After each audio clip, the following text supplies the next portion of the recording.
नमस्कार दोस्तों।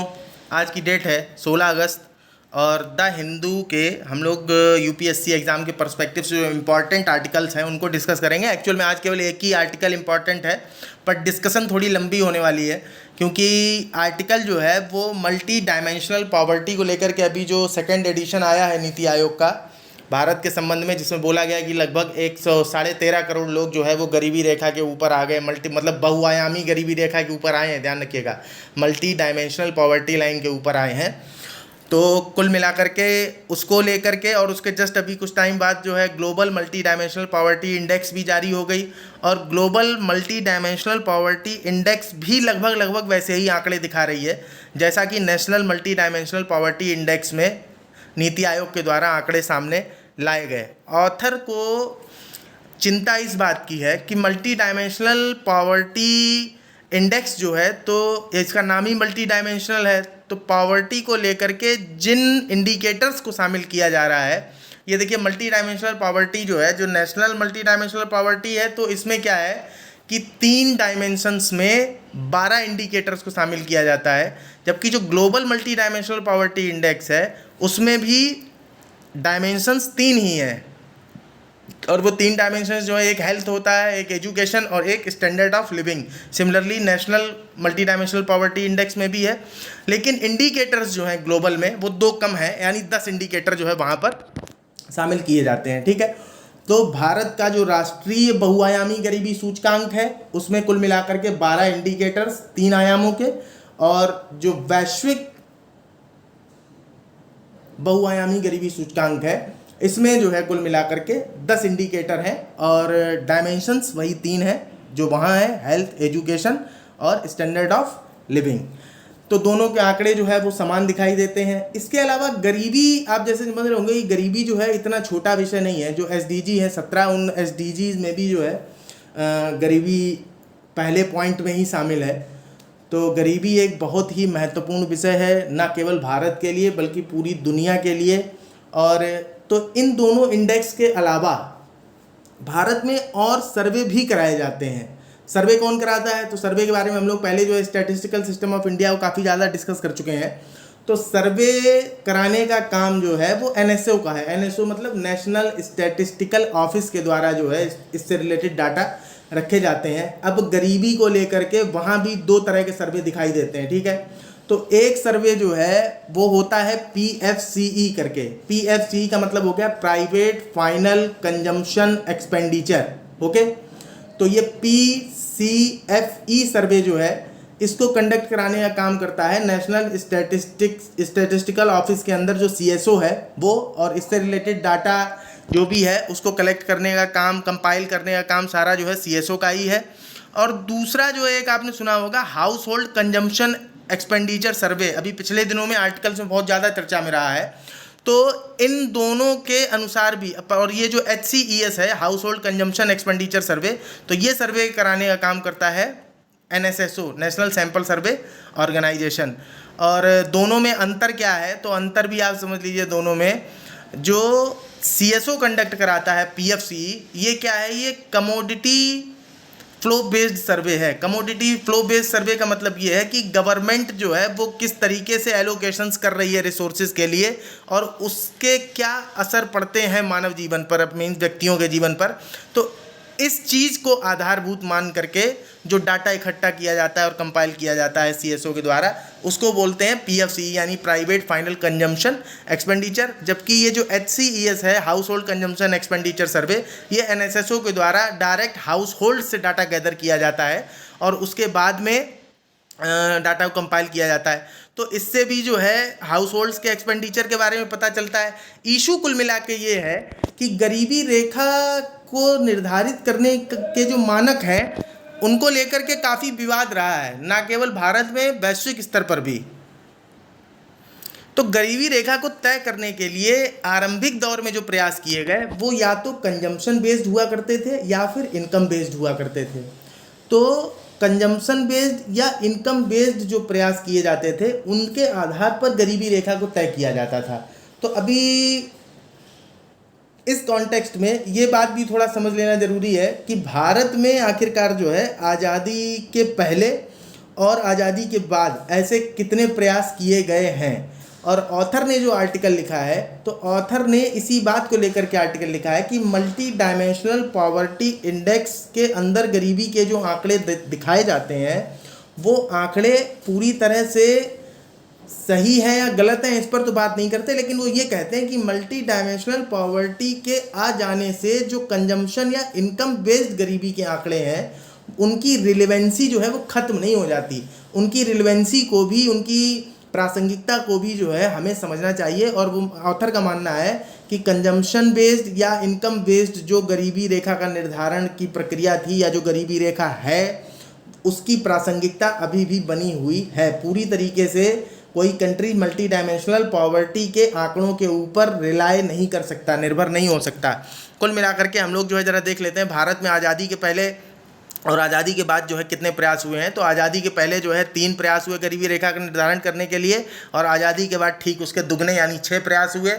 तो अगर आप देखना समझना चाहें इस बात को तो ओवरऑल आप ये समझ सकते हैं कि आज़ादी के पहले और बाद दोनों मिलाकर के लगभग अभी तक 9 प्रयास ऐसे किए जा चुके हैं जिसमें भारत में गरीबी रेखा के निर्धारण के लिए शुरुआत की गई।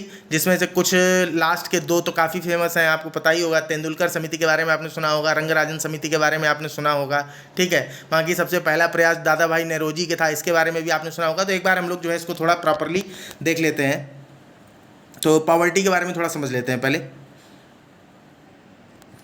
तो अगर पॉवर्टी के स्टैंडर्ड डेफिनेशन की बात की जाए तो स्टैंडर्ड डेफिनेशन जो है पॉवर्टी की क्या होगी, तो आप सिंपली ये चीज़ समझ सकते हैं कि अगर मिनिमम स्टैंडर्ड ऑफ लिविंग को कोई व्यक्ति जो बेसिक नीड्स को मतलब रिप्रेजेंट करने वाली मिनिमम स्टैंडर्ड ऑफ लिविंग जो है उसको अगर अचीव करने के लिए किसी के पास इतनी भी इनकम नहीं है कि वो उनको भी पूरी तरीके से मतलब अचीव कर सके या पूरा कर सके, तो इस स्थिति को कहते हैं कि वो आदमी जो है गरीबी में है।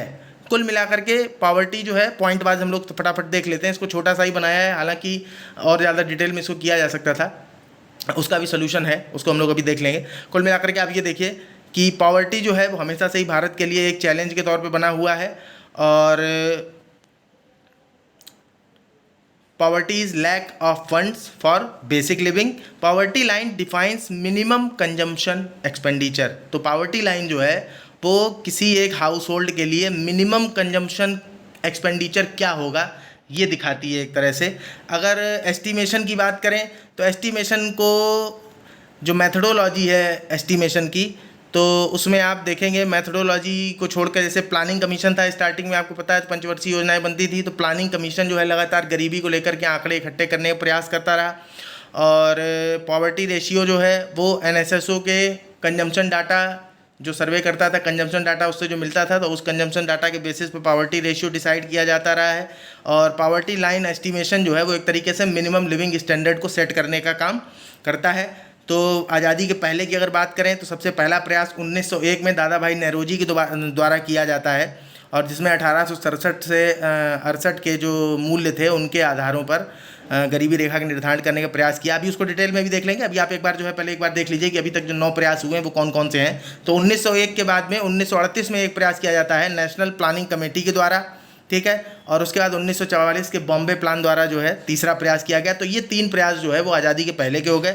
आज़ादी के बाद की बात करें तो प्लानिंग कमीशन ने एक वर्किंग ग्रुप बनाया था 1962 में। इसने गरीबी रेखा का निर्धारण किया 1960-61 के मूल्यों के आधार पर। और इसके बाद में 1971 में BM दांडेकर एंड N रथ, इन दोनों लोगों की मिलाकर के एक समिति बनी हुई थी। इस समिति ने जो है प्रयास किया। देखिए जो बाकी के हम लोग जो देख रहे हैं वो आपको इजीली मिल जाएंगी समितियां, लेकिन ये BM दांडेकर और N रथ की जो 1971 की समिति है इसके बारे में आपको ज़्यादा जो है डिटेल वैसे नहीं मिलेगा। तो ये जो हमने निकाला है इसको एक रूरल डेवलपमेंट का जो मिनिस्ट्री है, मिनिस्ट्री ऑफ रूरल डेवलपमेंट, उसकी एक PDF है गरीबी के आंकड़ों से लेकर के। अभी उसमें थोड़ा देख लेंगे तो डिटेल में जो है इन समितियों के बारे में थोड़ा दिया हुआ है कि इन्होंने आखिरकार जो है क्या कंक्लूजन्स निकाले। अच्छा, UPSC के PT में क्वेश्चन जब बनते हैं तो आप ये मत समझिएगा कि उतना लाइट क्वेश्चन बनता है।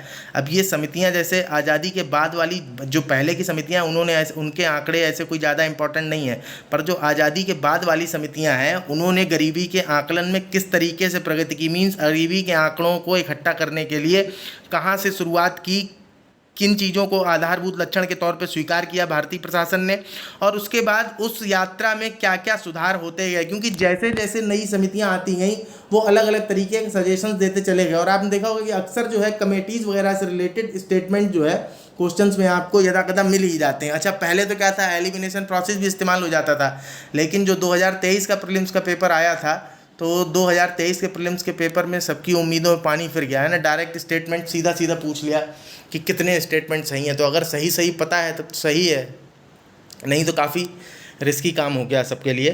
तो कुल मिलाकर के 1962 में प्लानिंग कमीशन द्वारा वर्किंग ग्रुप एक बनाया गया, इसने एस्टिमेशन किया पावर्टी का। फिर उसके बाद 1971 में BM दांडेकर और N रथ की समिति जो है उसने प्रयास किया। उसके बाद में 1979 में वाई के अलग समिति बनाई गई थी, इसने जो है तीसरा प्रयास किया आज़ादी के बाद। चौथा प्रयास जो है 1993 की 1993 की लकड़ावाला एक्सपर्ट ग्रुप यानी लकड़ावाला समिति जो थी, तो लकड़ावाला समिति ने जो है प्रयास किया।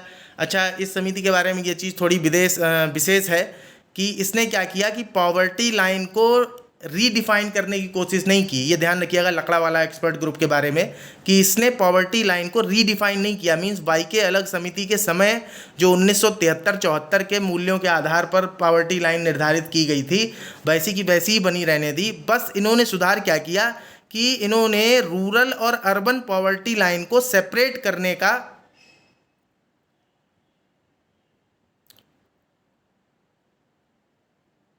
जो रिकमेंडेशन दिया गया था अलग समिति के द्वारा यानी वाई के अलग समिति के द्वारा, तो उस पर ही जो है ये बना रहा। कुल मिलाकर के ये चीज़ है कि इन्होंने ऐसा कोई बड़ा संशोधन नहीं किया, पर स्टेट स्पेसिफिक आंकड़ों को यानी पॉवर्टी लाइन को डिसाइड करने के बारे में सजेशन जो है लकड़ावाला ग्रुप ने दिया था।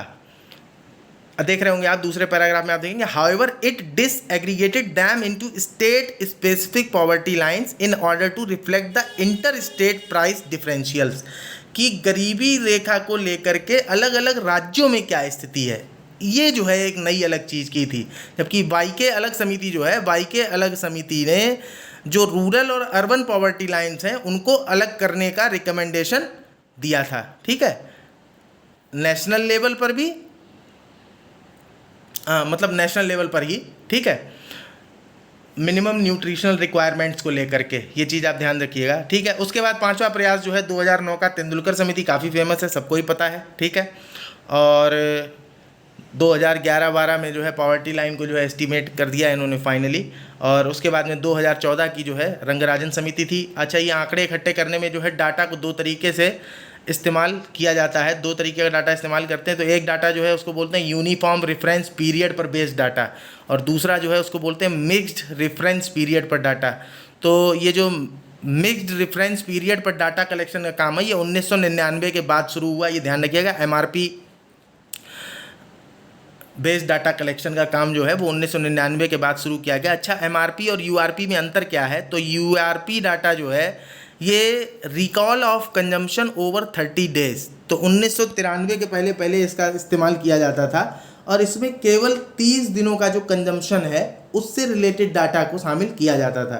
जबकि जो मिक्स्ड रेफरेंस पीरियड है यानी MRP है, इसमें क्या होता था कि कुछ आइटम्स जो हैं उनके पूरे एक साल के आंकड़े लिए जाते थे और बाकी के जो है वो पिछले 30 दिन के आंकड़े लिए जाते थे। तो कुल मिलाकर के मिक्स्ड रेफरेंस पीरियड में कुछ ऐसे आइटम्स भी शामिल किए गए जिसमें पिछले एक साल का डाटा जो है कलेक्ट किया जाता था।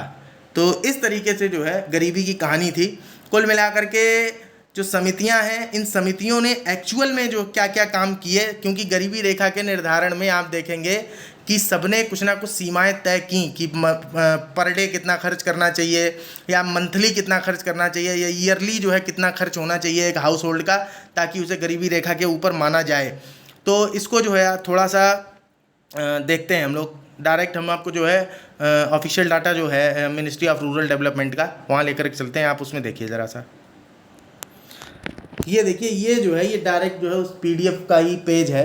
तो इसमें आप देख सकते हैं पूरा डिटेल में दे रखा हुआ है प्री इंडिपेंडेंस पॉवर्टी एस्टिमेशन।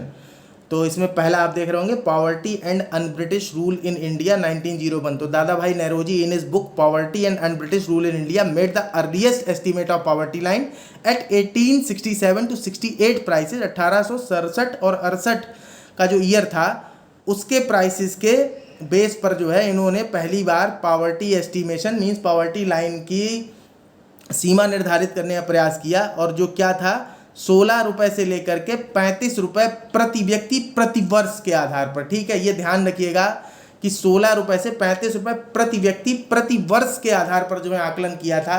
अच्छा, आपको ये आंकड़े याद रहें या ना रहें, लेकिन ये जरूर ध्यान रखना है कि ये प्रति वर्ष के आधार पर आकलन किया गया है। ठीक है, तो इस तरीके से कभी जो है कन्फ्यूज़न आपको स्टेटमेंट में प्रति माह प्रतिदिन ऐसा करके अगर दिया जाए तो इस चीज़ को ध्यान दीजिएगा आप वहाँ पे। ठीक है, वैसे ही छोटी छोटी चीज़ों से स्टेटमेंट पकड़ में आ जाते हैं। ठीक है, और इसको जो है बनाने के लिए डाटा कहाँ से कलेक्ट किया था, तो based on the cost of A subsistence diet for the emigrant Coolidge during their boys living in A state of quietude. तो कुल मिलाकर के जो कुलीज थे, कुलीज वगैरह से डाटा कलेक्ट किया था, उनकी जो न्यूट्रिशनल डाइट थी उस डाइट से रिलेटेड डाटा के आधार पर जो है दादा भाई नौरोजी के द्वारा इस पावर्टी लाइन को एस्टीमेट किया गया था। 1938 की जो नेशनल प्लानिंग कमेटी है, राष्ट्रीय योजना समिति कह सकते हैं आप इसको, तो राष्ट्रीय योजना समिति जो है इसने चेयरमैनशिप किसकी थी, तो जवाहरलाल नेहरू जो है, पंडित जवाहरलाल नेहरू जी की चेयरमैनशिप में थी। और इसने जो पावर्टी लाइन एस्टीमेट की वो पावर्टी लाइन थी 15 रुपये से 20 रुपये प्रति व्यक्ति प्रति माह। ठीक है, पर मंथ, पर ईयर नहीं। आप देख रहे थे ऊपर जो है 16 से 35 रुपये पर ईयर था, अब 15 से 20 रुपये per capita per month based on A minimum standard of living. और इसमें ये कुली सुली इसका चक्कर नहीं है। बॉम्बे प्लान की अगर आप बात करें तो बॉम्बे प्लान ने जो पावर्टी लाइन सजेस्ट की थी वो थी 75 रुपये पर कैपिटा पर ईयर। ठीक है, और which was much more modest than that of the NPC। तो 75 रुपये पर कैपिटा पर ईयर, 75 रुपये प्रति व्यक्ति प्रति वर्ष का आंकड़ा था।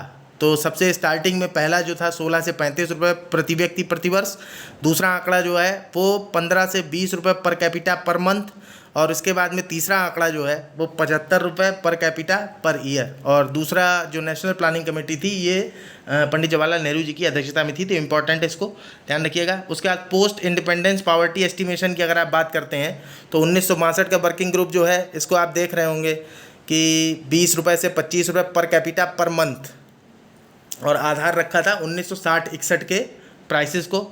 इसके बाद जो BM दांडेकर और N रथ की समिति थी, तो इन्होंने देखिए क्या बनाया, इन्होंने अब हाँ एक चीज़ देखिए, ये अच्छा हुआ ध्यान आ गया कि जो पॉवर्टी एस्टिमेशन है, दो समितियां ऐसी हैं जिन्होंने कैलोरी पर बेस्ड पॉवर्टी एस्टिमेशन किए हैं। तो ये BM दांडेकर और N रथ की समिति जो है इसने भी कैलोरीज पर बेस्ड पहला जो पॉवर्टी एस्टिमेशन है वो ये 1971 की BM दांडेकर और N रथ की समिति ने ही किया है। और इसके बारे में चूंकि उल्लेख सामान्यतः यहाँ वहाँ कहीं मिलता नहीं है, तो ये चीज़ ध्यान रखिएगा कि अगर किसी दूसरी समिति के साथ में ये कहा जाए कि पहला प्रयास इस समिति ने किया कैलोरीज के आधार पर पॉवर्टी एस्टिमेशन का, तो आप ध्यान रखिएगा वो स्टेटमेंट गलत होगा।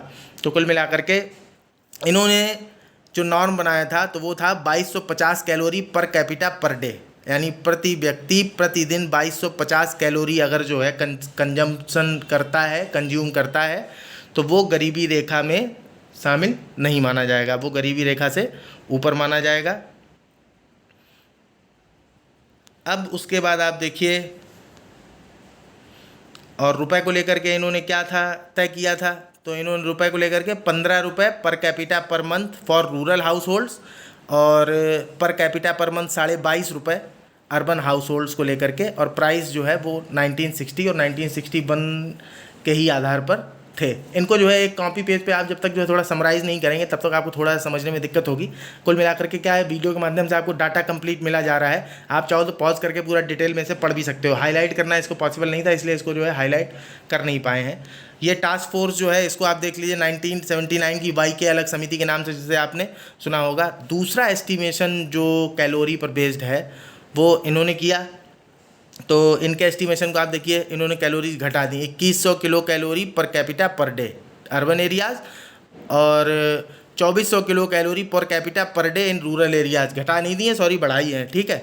तो इन्होंने जो है कैलोरी का जो पावर्टी एस्टिमेशन था उस कैलोरी बेस्ड पावर्टी एस्टिमेशन को इन्होंने बनाया। तो YK अलग समिति, पहला प्रयास जो है BM दांडेकर और एनरथ की समिति ने किया, फिर बाई की अलग समिति ने किया। लकड़ावाला के बारे में मैंने आपको बता दिया कि परिवर्तन तो इन्होंने कुछ नहीं किया, कुल मिलाकर के इन्होंने स्टेट स्पेसिफिक पॉवर्टी लाइंस को डिसाइड करने पर जोर दिया। तो इसको भी आप चाहें तो पॉज करके देख सकते हैं। 1993 का था Lakdawala expert group. Tendulkar expert group, इनको थोड़ा देख लीजिए, ये लेटेस्ट हैं। तो तेंदुलकर एक्सपर्ट ग्रुप जो हैं, इन्होंने 2005 में इन्हें बनाया गया, फिर जो है 2009 में इन्होंने अपनी रिपोर्ट दी, और 2009 की जो इनकी रिपोर्ट थी, तो इसमें आप देख रहे होंगे कि इन्होंने जो 2004-05 तक के लिए लकड़ावाला समिति ने जो अनुशंसा की थी गरीबी रेखा की, उस गरीबी रेखा को ही एक्सेप्ट किया तेंदुलकर समिति ने, और उसमें कुछ डाटा के लेवल पर सुधारों को शामिल किया। और डाटा के लेवल पर सुधारों को शामिल करने के बाद 2011-12 के लिए एक नई पॉवर्टी लाइन जो है वो अलग से इन्होंने बनाई, केवल डाटा में सुधार करके। और उस पॉवर्टी लाइन के तहत इन्होंने ये आंकड़ा दिया कि अगर शहर में कोई आदमी एक दिन में 32 रुपये और गांव में एक दिन में 26 रुपये खर्च करता है, तो वो गरीबी रेखा के ऊपर माना जाएगा। या फिर 816 रुपये एक महीने में खर्च करता हो ग्रामीण क्षेत्र में, और 1000 रुपये खर्च करता हो शहरी क्षेत्र में, तो ये पॉवर्टी लाइन जो है तय की गई। उसके बाद 2014 की जो रंगराजन समिति थी, इस रंगराजन समिति के आंकड़े जो है वो अभी वर्तमान समय तक चले आ रहे हैं। तो इसमें भी आप लास्ट में एकदम देखिए आकर के कि this committee raised the daily per capita expenditure to ₹47 for urban. जो वहाँ 32 था उसको इन्होंने 47 कर दिया। यानी तेंदुलकर समिति ने बोला था ना कि एक सेकेंड, हाँ 32 था तो उसको 47 कर दिया शहरी क्षेत्रों के लिए, और जो ग्रामीण क्षेत्र के लिए 26 था उसको इन्होंने 32 रुपये कर दिया। तो इस प्रकार से इन्होंने शहर के लिए आप देखें तो 15 रुपये बढ़ाया, और ये पर डे खर्चे की बात हो रही है, और गांव के लिए देखें तो 6 रुपये बढ़ाया कुल मिला करके। तो इस तरीके से 47 रुपये प्रतिदिन अगर कोई खर्च करता है शहर में तो वो गरीबी रेखा के ऊपर रंगराजन समिति के अनुसार, और 32 रुपये ग्रामीण क्षेत्र में प्रतिदिन अगर कोई खर्च करता है तो वो ऊपर है गरीबी रेखा के। और अगर जो है मंथली एक्सपेंडिचर की बात करें आप, तो ग्रामीण क्षेत्र में 972 रुपये और शहरी क्षेत्र में 1407 रुपये, 1407 रुपीज़। तो ऐसा मनुष्य जो है उसको ये गरीबी रेखा के ऊपर मानते हैं। ठीक है, ये जो है आंकड़े थे। वैसे तो जो है स्क्रॉल किया है सारी कमेटीज़ की डाटा को, आप पॉज करके पढ़ सकते हैं, लेकिन फिर भी जो है फर्दर एक बार डिटेल में हम कमेटीज़ ने क्या क्या काम किए इसको एक बार डिस्कस कर देंगे एक अलग वीडियो बना करके, ताकि ये कन्फ्यूजन इससे रिलेटेड अगर कभी कोई स्टेटमेंट आए तो आपको किसी तरीके का कहीं कोई कन्फ्यूजन ना हो। फिलहाल अभी हम लोग एडिटोरियल डिस्कस करने वाले हैं, तो उसके लिए एक पर्याप्त बेसलाइन आपके पास अब हो गई है।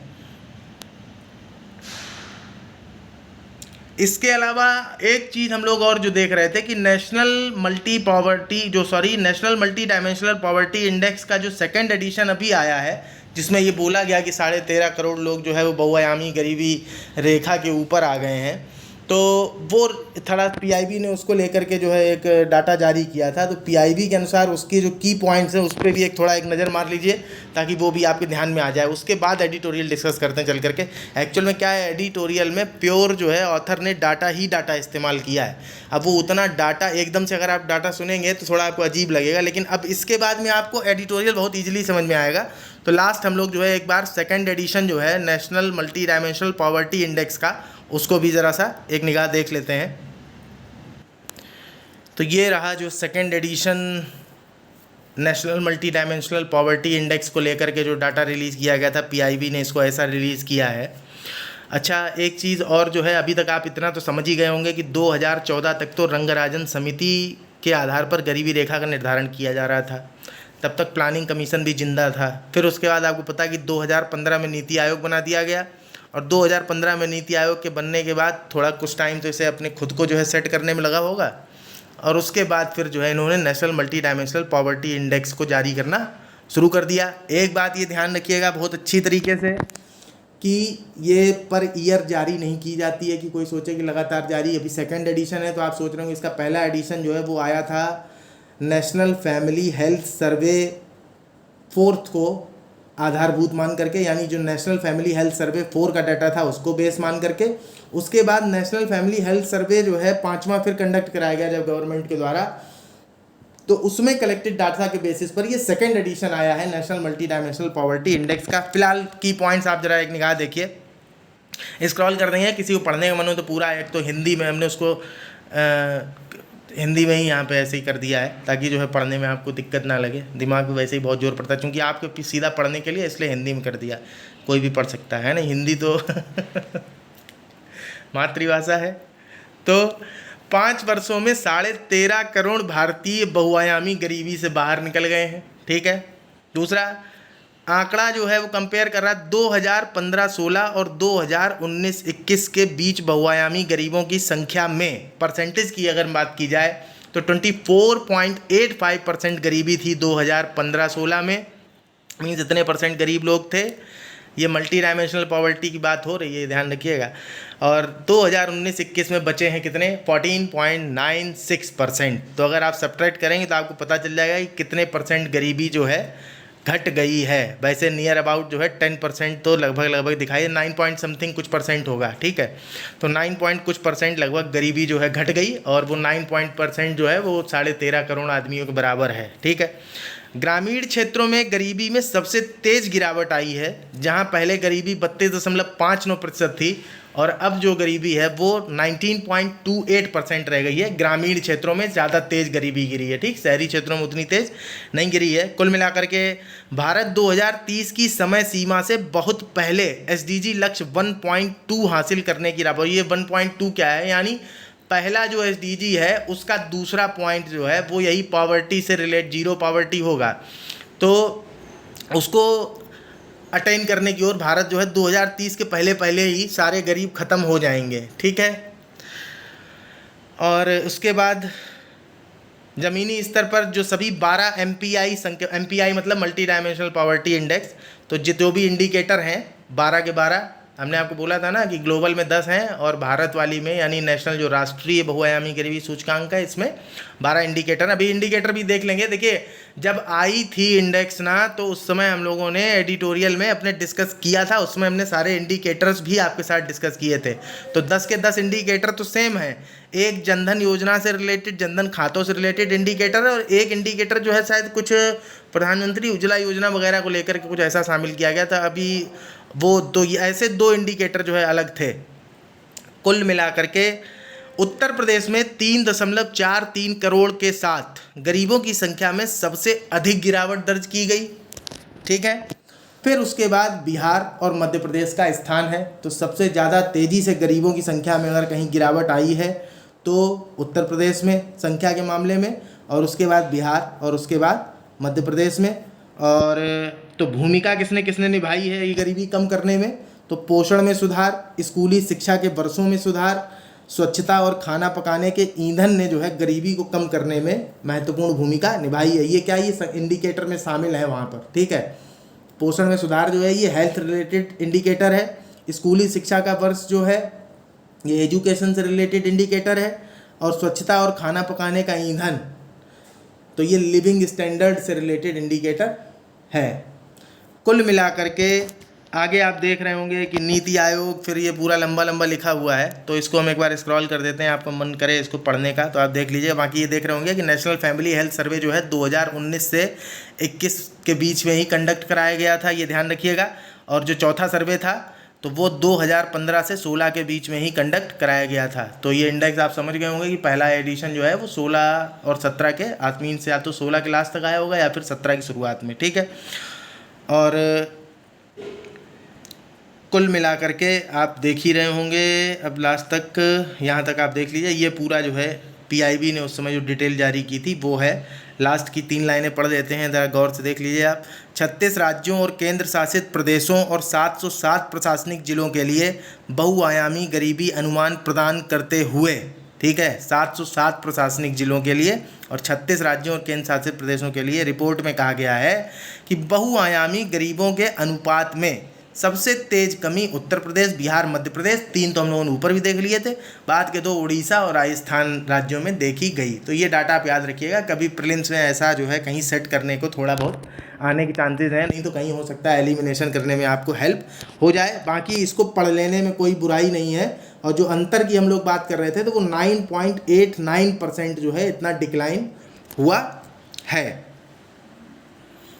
ये 24.85 और 14.96 मीन्स 24.85% जो है 2015-16 में गरीब लोगों का प्रतिशत था, और 2019-21 में 14.96% बचा है। तो अंतर आया है 9.89% का, पूरा 10 नहीं है। अगर कहीं 10% से ज़्यादा और ऐसा करके कुछ देने की कोशिश की जाए स्टेटमेंट में, तो आपको गलत नहीं करना है।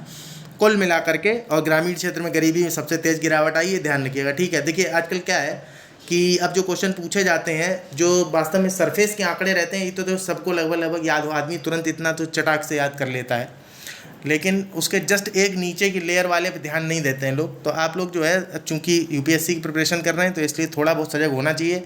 अच्छा, वीडियो थोड़ा सा बोरिंग भी हो रहा होगा, लेकिन बोर होने की ज़रूरत है नहीं। ठीक है, अगर बोर हो रहे हैं तो शुभ संकेत नहीं है। ठीक है, तो बोर होने की ज़रूरत नहीं है।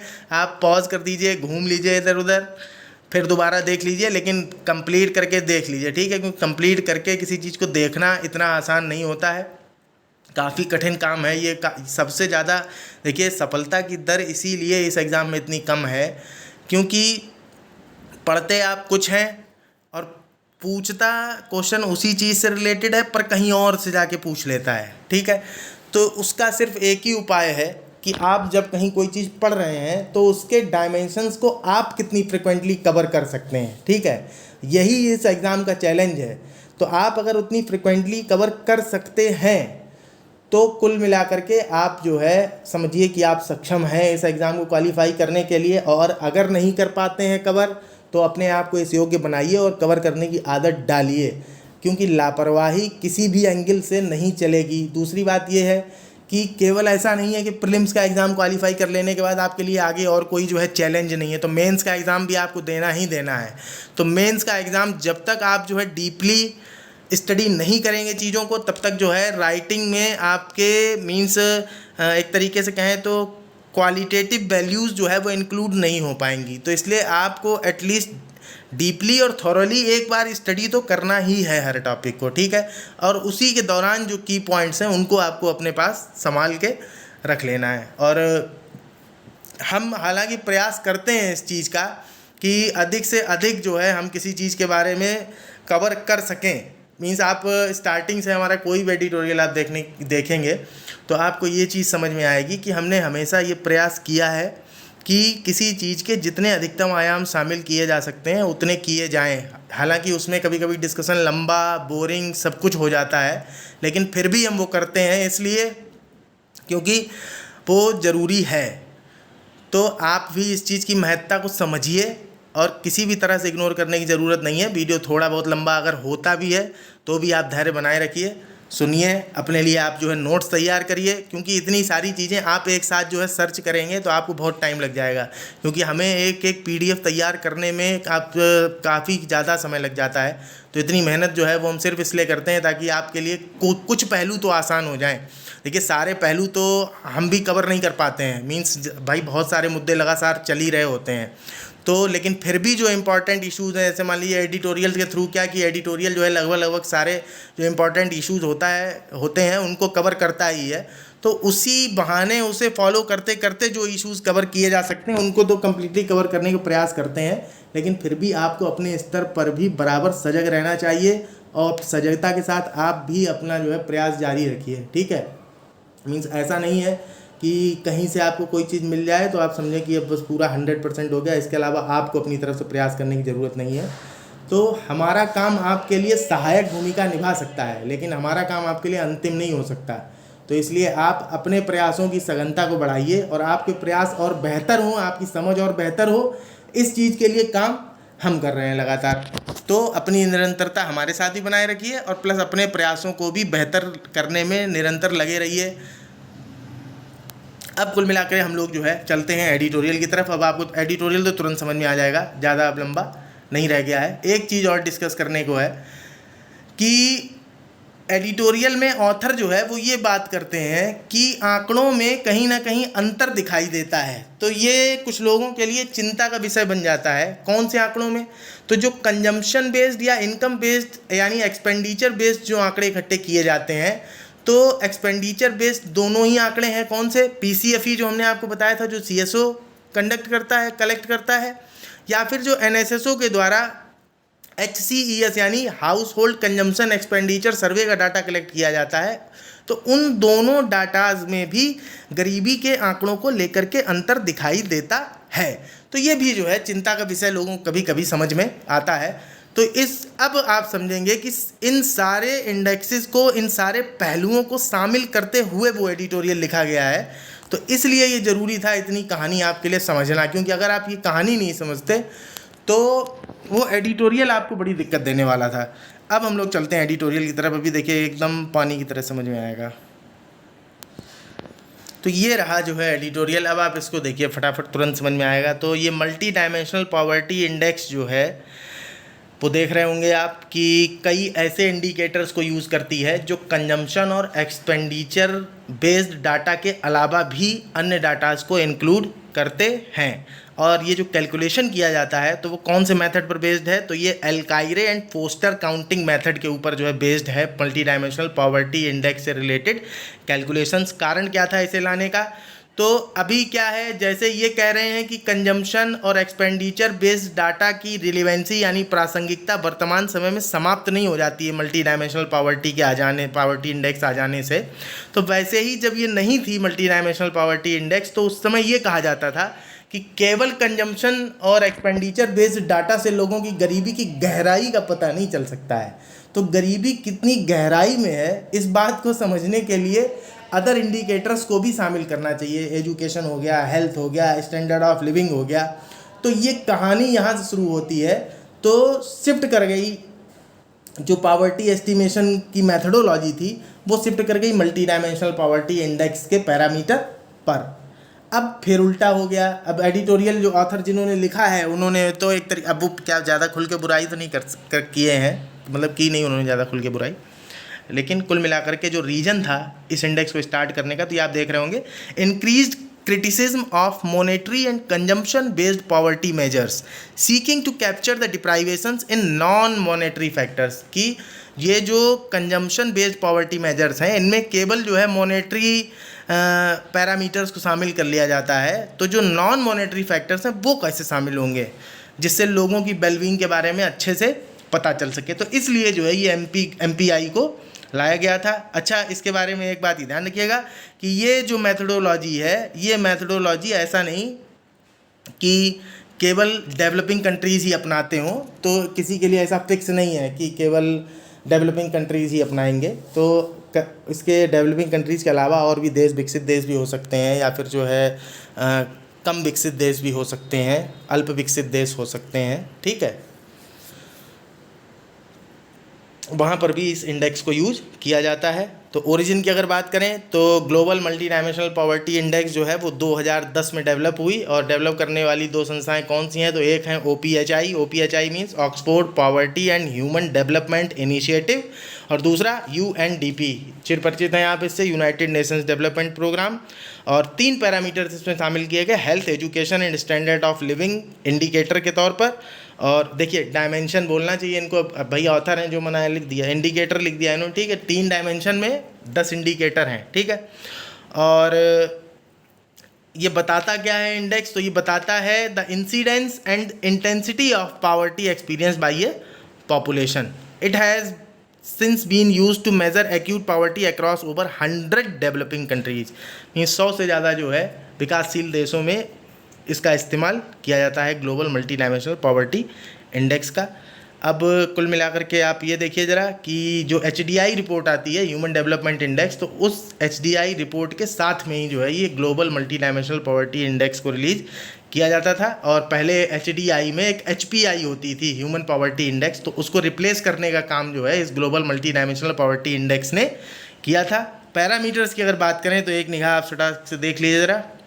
तो हेल्थ में आप देख रहे होंगे चाइल्ड मॉर्टलिटी और न्यूट्रिशन, बगल में जो ये भी लिखा हुआ है कि कब जो है इनको माना जाएगा, गरीबी रेखा मीन्स जो बहुआयामी गरीबी सूचकांक है उसकी निर्धारण रेखा के नीचे या ऊपर।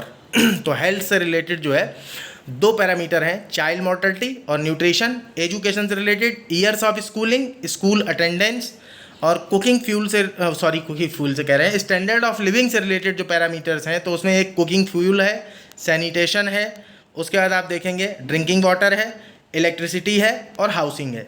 तो इस तरीके से, और लास्ट जो है 10वां एसेट्स है। तो 6 पैरामीटर स्टैंडर्ड ऑफ लिविंग में और 2 एजुकेशन और हेल्थ में।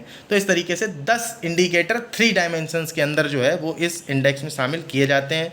यहाँ से स्टार्ट होता है आर्टिकल, और आर्टिकल में स्टार्टिंग में ये बोलते हैं कि नीति आयोग की जो मल्टी डायमेंशनल पॉवर्टी इंडेक्स है उसने अपना डाटा क्या दिखाया कि 2015-16 में जहां गरीबी 25% थी, अब घट करके जो है 2019-21 में 15% के आसपास आ गई और 13.5 करोड़ लोग जो है वो पॉवर्टी लाइन के ऊपर आ गए। Global multi dimensional poverty index जो आई अभी 2023 में, इसके आंकड़े भी कहते हैं कि 2015-16 में गरीबी जो है वो 27.5% थी, लेकिन अब 16.2% हो गई है 2019-21 में। और उसके बाद में कहते हैं कि चूंकि दोनों का डाटा सेम है तो सेम होने के बाद हम ये देखेंगे कि जो कंजम्पशन बेस्ड डाटा हम लोग कलेक्ट करते थे, तो कंजम्पशन बेस्ड डाटा से रिलेटेड पॉवर्टी लाइन एस्टिमेशन में और जो global multi dimensional poverty index यानी जो मल्टी डायमेंशनल पॉवर्टी लाइन का एस्टिमेशन है, इन दोनों के एस्टिमेशन में अंतर क्या है ये थोड़ा समझना जरूरी है। तब ये बताएंगे कि consumption based consumption based poverty estimation जो था उसकी प्रासंगिकता अभी समाप्त नहीं हुई। तुलना करके पूरा बताएंगे कि डाटा में देखो अंतर है, भले मल्टी डायमेंशनल पॉवर्टी के लेवल पर नेशनल और ग्लोबल डाटा मैच करता हो, लेकिन जो कंजम्पशन बेस्ड डाटा कलेक्शन किया गया है उसके हिसाब से जो पॉवर्टी लाइन एस्टिमेशन किया गया है उसमें और मल्टी डायमेंशनल पॉवर्टी के डाटा में काफ़ी अंतर है। तो कुल मिलाकर के ये कहते हैं कि ये हम आपको शुरुआत में बता ही चुके हैं कि कहाँ कहाँ से जो है कंजम्पशन बेस्ड और इनकम बेस्ड डाटा जो है वो यानी PFCE और CES दोनों से रिलेटेड, सर्वे से रिलेटेड जो डाटा जिनसे पॉवर्टी एस्टिमेशन किया जाता है। तो अब इनके डाटा पे आप ज़रा गौर करेंगे तो इसको आप देखिए ज़रा,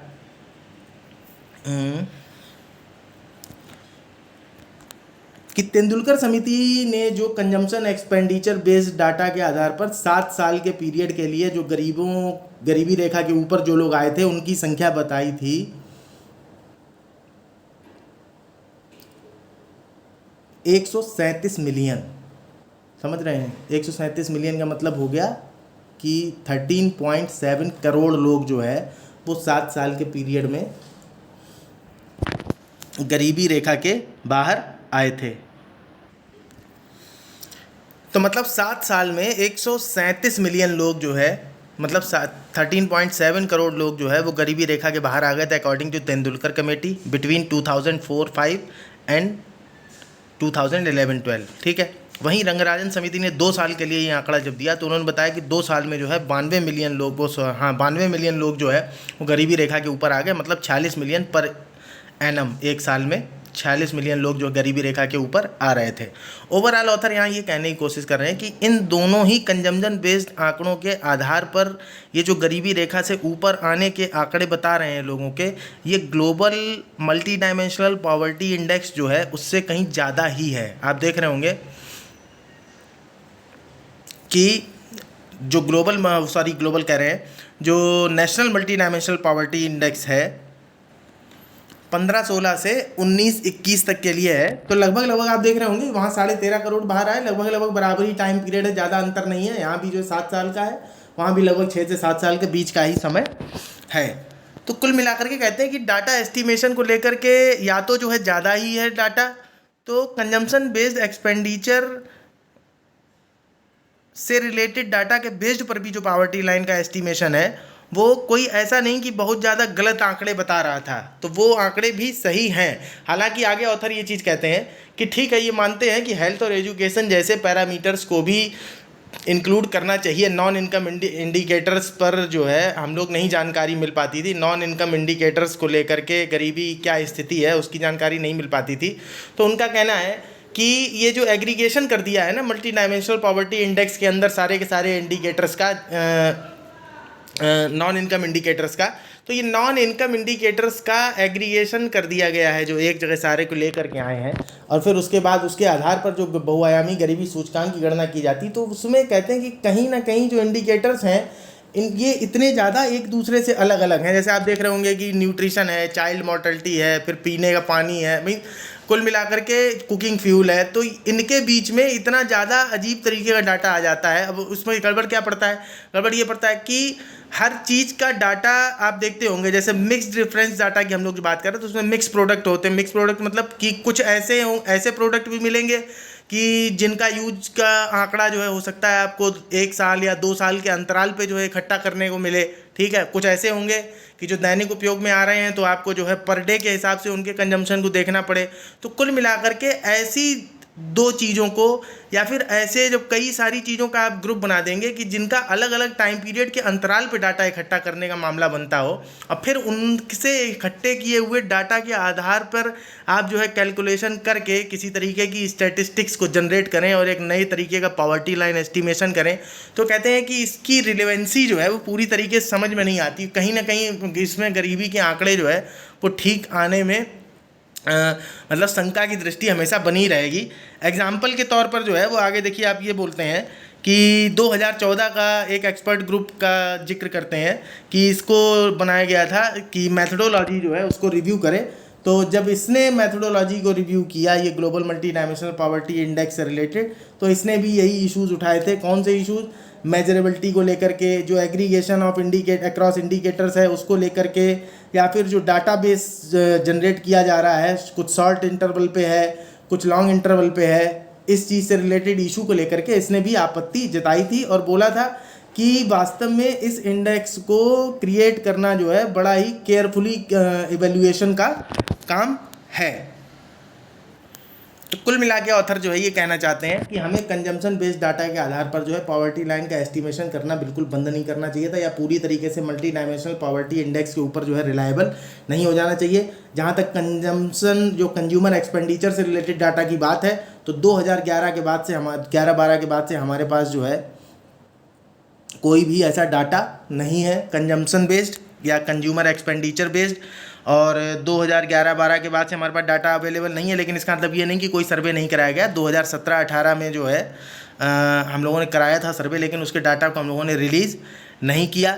और चूंकि जब डाटा रिलीज़ ही नहीं किया गया 2011-12 के बाद से, तो फ़िलहाल जो डाटा इस्तेमाल किया जा रहा है पॉवर्टी एस्टिमेशन से रिलेटेड चीज़ों को बनाने के लिए, तो अभी डाटा इस्तेमाल किया जा रहा है। आप देखेंगे centre for monitoring Indian economy यानी CMIE और periodic labour force survey data जो है, इन दोनों के डाटा सोर्सेज के बेस पर जो है पॉवर्टी रिलेटेड सेवरल स्टडीज़ जो है वो कंडक्ट कराई जा रही हैं। और इसमें गड़बड़ क्या हो जाता है, इसमें गड़बड़ ये हो जाता है कि कुल मिलाकर के जो कंक्लूजन्स निकलते हैं वो अलग अलग टाइप के कंक्लूजन निकल आते हैं। अभी एक्चुअल में क्या, कुछ टाइम पहले इसी तरीके का आर्टिकल आ रहे थे कि अलग अलग सर्वे का डाटा अलग अलग आ रहा है, तो सरकार के लिए बड़ा चिंता का विषय है कि किसका डाटा सही है किसका डाटा गलत है। तो एक तरीके से ये आर्टिकल जो है उसी का समाधान के तौर पर आप इसको समझ सकते हैं। तो ये समझाने की कोशिश कर रहे हैं ऑथर कि डाटा का डिफ़र होना ये कोई बहुत भारी चीज़ नहीं है, डिफ़र होता है और डिफ़र होने के अलग अलग कारण हैं। और उसके बाद में फिर ये कहते हैं कि कुछ जो सर्वेज हैं उनमें हमें कुछ चेंज करने की भी ज़रूरत है। जैसे जो कंजम्पशन एक्सपेंडिचर सर्वे हैं जो अभी इस साल के लिए कराया जा रहा है, तो इसके लिए एक ही तरीके का कोई मेथड हमें इस्तेमाल करना चाहिए ताकि जो सर्वे रिजल्ट्स हैं उनको पब्लिश किया जा सके। फिर कहते हैं कि हो सकता है कि भाई कोविड-19 का टाइम रहा है, तो कोविड-19 के टाइम में जब ग्रोथ रेट घटा है तो ग्रोथ रेट घटने की वजह से पॉवर्टी रेशियो भी हो सकता है गिर गया हो। तो इसमें कोई जो है इतना चिंता करने की विषय क्या है, क्योंकि जैसे कुछ लोगों का कहना ये था कि आंकड़े जो है उल्टे सीधे आए हैं, तो कुल मिला के गरीबी बढ़ गई है और सरकार ने जो है इसीलिए आंकड़े रिलीज नहीं कि सरकार सच छुपा रही है। तो इनके कहने का मतलब है कि भाई जब -23.8% का ग्रोथ रेट पहुंच गया 2020 और 2021 के फाइनेंशियल ईयर के फर्स्ट क्वार्टर में, फर्स्ट क्वार्टर में कह रहे हैं, मतलब कुल मिला के जब कोविड का लॉकडाउन आया है तो वो फर्स्ट क्वार्टर नहीं रहा होगा, मेरे ख्याल से लास्ट क्वार्टर रहा होगा। तो उस लास्ट क्वार्टर में जब -23.8% की जीडीपी की ग्रोथ रेट थी तो ऑब्वियसली पॉवर्टी रेशियो हो सकता है घट गया हो, तो इसमें जो है इतना ज़्यादा परेशान होने की बात तो नहीं होनी चाहिए। फिर कुल मिलाकर के आगे बोलते हैं, और जहाँ तक डाटा के डिफ़र होने की बात है, तो जैसे नेशनल अकाउंट स्टैटिस्टिक्स जो पीसीएफए कराता है, यानी प्राइवेट कंजम्पशन फाइनल एक्सपेंडिचर जो है उसका डाटा, और ये जो एनएसएस कराता है यानी कंजम्पशन एक्सपेंडिचर सर्वे जो हाउस होल्ड से रिलेटेड था, तो इन दोनों का डाटा डिफ़र करता है। तो कहते हैं कि ये तो डिफ़र करेगा ही, ये डिफ़र क्यों करेगा, तो इसके डिफ़र करने के जो है बहुत सारे रीज़न है, उसको भी हम आपको लास्ट में दिखा देंगे। तो कुछ पैरामीटर जो है आप याद कर लिए, कुछ जो है वो कुछ बेकार से है, उतना याद रख पाना संभव नहीं, लेकिन एक निगाह आप देख लीजिएगा कुल मिला के।